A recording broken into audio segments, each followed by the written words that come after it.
What's up, Smarties? Welcome back to the channel. My name is Aggie if you're new here, aka your favorite dermatology nurse practitioner. And in today's video, we are chatting about nurse practitioner job offer / contract red flags. So these are things that you need to look out for if you are reviewing a current job offer.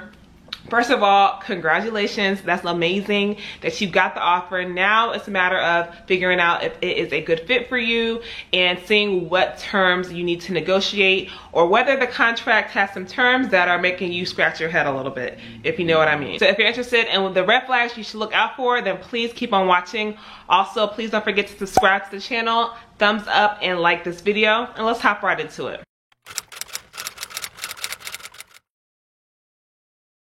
Very first red flag you should look out for if you are considering a job offer is pay. Is your pay less than or equal to what you made as a registered nurse, and specifically a staff nurse? Because we all know travel nurses, especially during the panini, made an arm and a leg that really isn't comparable to what staff nurses make.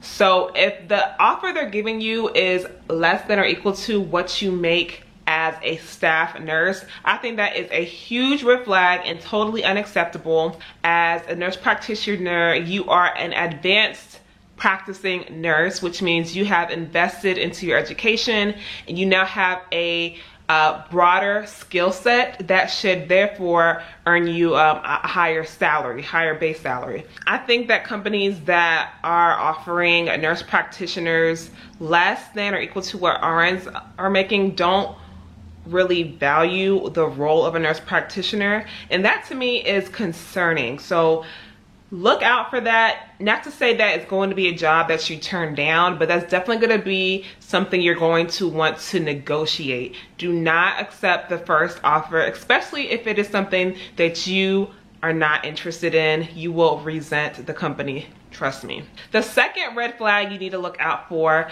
really isn't specific to the contract, but more so the practice. Are they familiar with working with nurse practitioners and physician assistants or advanced practice providers? If they are not, if they have never had an APP on their team, that to me is a little bit of a red flag, because they may not understand the full scope of your practice and may be limiting in how they allow you to work. I don't know about you, but I don't like to be micromanaged or to be coddled. Of course, I like to be supported, but you don't want to be, or I wouldn't want to be in a practice where they were really unclear about my role and they had me doing tasks that doesn't really apply to what I should be doing.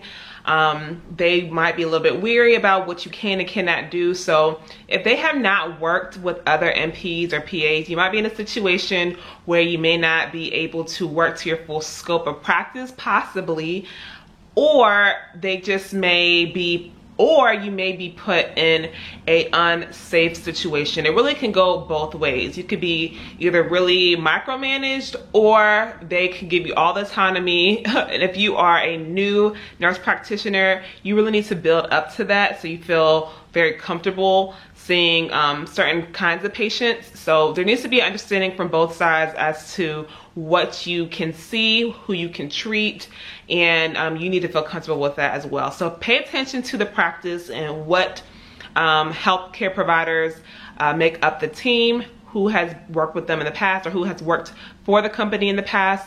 That can be very insightful. Another red flag you need to look out for is non-compete clauses that are unrealistic for the area you live in. What a non-compete clause means is once you leave the company, you cannot work for a competitor for an X number of months or years.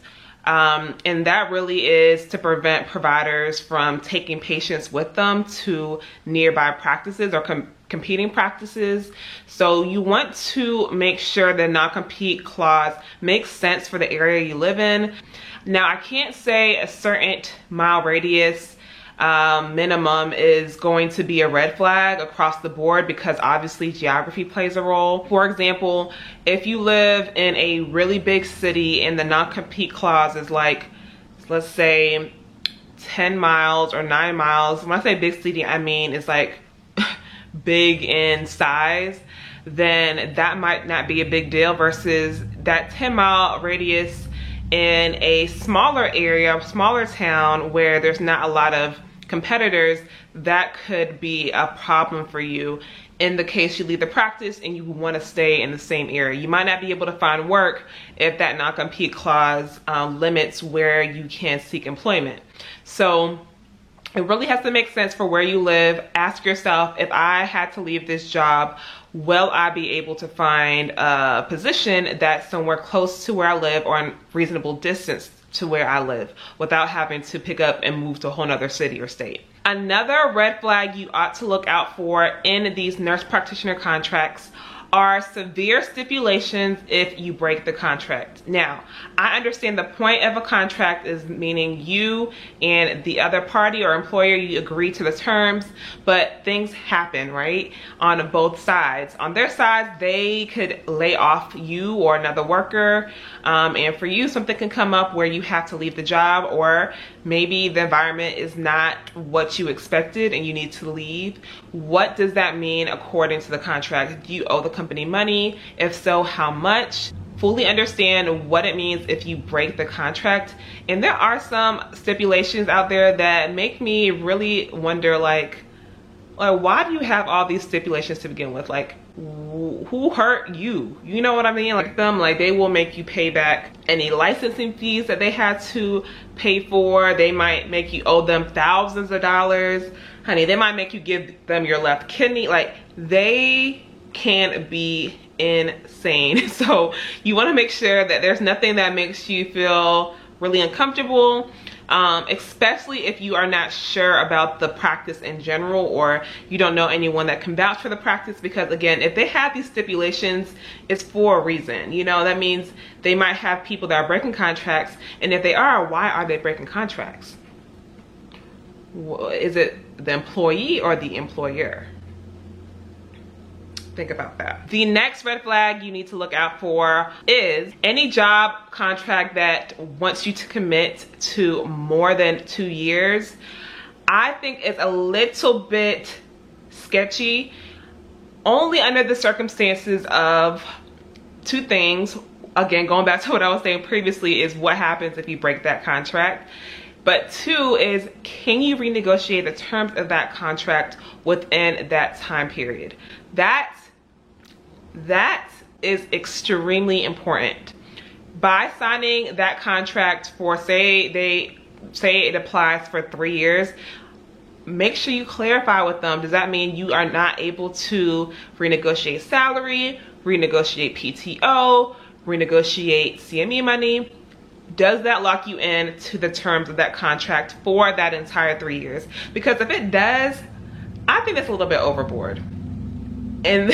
In the year of 2023, where milk costs an arm and a leg, the year where I'm considering being a vegetarian because chicken, beef, fish is expensive as all get out, I can't imagine being locked into a salary, base pay, or I guess a pay structure terms for an entire 3 years. We don't know what's gonna happen. You don't know what's gonna happen, okay, between now and then.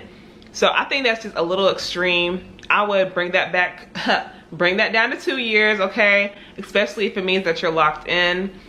I honestly think year by year you should be able to renegotiate your contract. I don't understand why that wouldn't be the case, especially if there is no productivity pay. If there's productivity pay, then that does give you some potential for increased compensation, which, you know, we got to keep up with the times. I think any contract that makes you commit to longer than 2 years, I'm talking 3 years or higher, might be a little bit of a red flag. And then the last red flag that you need to look out for, this really isn't specific to contracts, but more so the position itself. Any type of training or onboarding that does not leave you feeling comfortable and safe to take care of patients is a red flag. Now, how do you determine what that's gonna look like?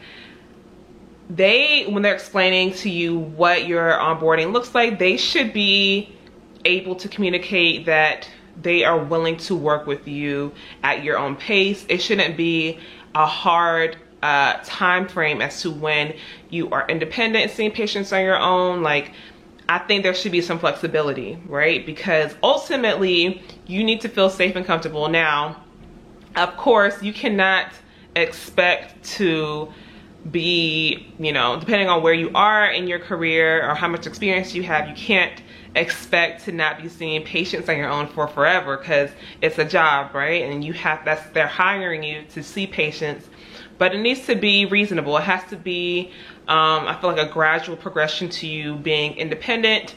And most importantly, there needs to be strong support behind you so that you know where to pull resources and where to get answers from. And that overall, that you just feel really comfortable and that they have your best interest in mind, because that in turn gives your patients the very best as well. So that concludes all the red flags I have for you guys to look out for. Let me know if you want me to do a video where I talk about the green flags that you should pay attention to on nurse practitioner contracts / jobs. I've been loving talking to some of you guys in my DMs who are sending me either your offers or just your situations as far as, like, you know, your job search, reviewing job offers. I love conversing with you guys about that and just giving you guys my feedback. I really enjoy it.